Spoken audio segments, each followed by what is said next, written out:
UK Prime Minister Theresa May heads to a European summit that was set to be a celebration of the breakthrough victory in Brexit talks she clinched last week. Instead, she arrives hours after a serious defeat at the hands of her own party. Lawmakers voted 309 to 305 on Wednesday evening to change her government's planned legislation so that it guarantees they will get a meaningful vote on the final deal to leave the European Union at the end of negotiations in 2019. And rather than the Brexit hardliners who have so often undermined her, this time it was pro-Europeans who defected. The embarrassing reversal for the beleaguered British leader raises questions about whether she can muster enough backing for her vision of Brexit, whose convulsions have dominated UK politics for 18 months. While the recent focus was on striking a palatable agreement with the EU on the initial terms of the divorce, the greater challenge has always been on the home front. Lawmakers in the House of Commons will now have the power to veto the withdrawal treaty before the UK leaves the EU if they don't like the terms. Another defeat looms next week over an amendment that could attract even more rebel backing.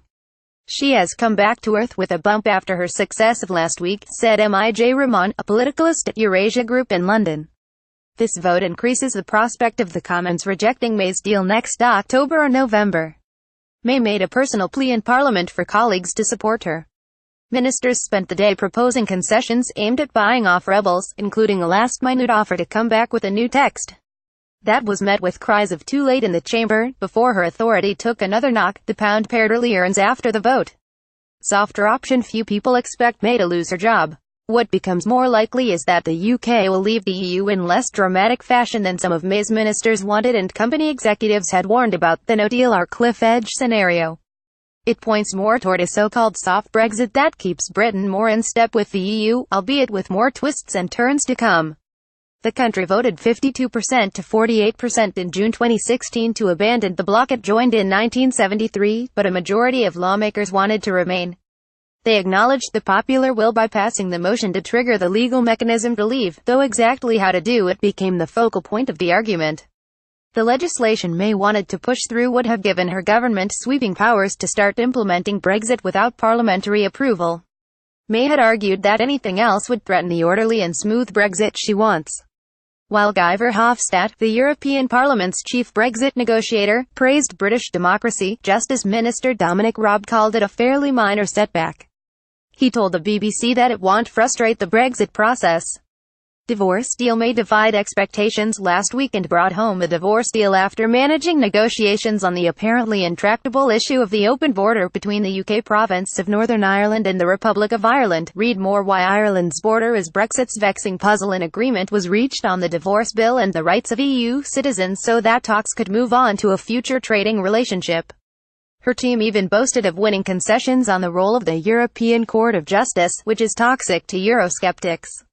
May will call on EU leaders on Thursday to agree a quick transition deal for Brexit, a senior UK government official said. Britain wants the EU to agree that trading rules won't change during a 2-year phase lasting until 2021. Blank check, but then she must return to Parliament. The latest amendment to the Brexit law was put forward by former Attorney General Dominic Grieve, a hitherto loyal Conservative and a former cabinet colleague of May. He argued the bill gave the government too much power and shut Parliament out. We run the risk of losing sight of the fact that 48% of the electorate did not wish for the policy that we are currently pursuing and have deep concerns about, Grieve said during the 7-hour debate. We run serious risks of badly letting them down, all of them, collectively, by enacting bad legislation and taking very foolish decisions. The government's bill would otherwise give May a blank check to take Britain out of the EU on terms that are not yet clear, he said. Read more: why Dominic Grieve is UK's most important man on Brexit. The Conservative Party has long been divided over Europe, and the referendum on Brexit aimed to settle the argument. Instead, it's more divided than ever, with some of those who campaigned to stay in the EU taking the government to task on a regular basis, and those keen to leave often criticising the approach to negotiations. May sought to strengthen her hand by calling an election for last June, only to shockingly lose her parliamentary majority. It's left her vulnerable to rebellions by lawmakers who reject her policy of leaving Europe's single market and reliant on a party from Northern Ireland to pass legislation. Stephen Hammond, a lawmaker in May's Conservatives, was fired as the party's vice-chairman after voting in favour of the amendment, according to a person familiar with the matter. He said he had put country and constituency before party. It's a reminder that May is not in control of the ship, but there is no successor who commands broad support, said Wyn Grant, professor of politics at Warwick University in central England. It gives Remainers greater confidence and pushes the possibility of a no-deal scenario even further away, with distance by Alex Morales.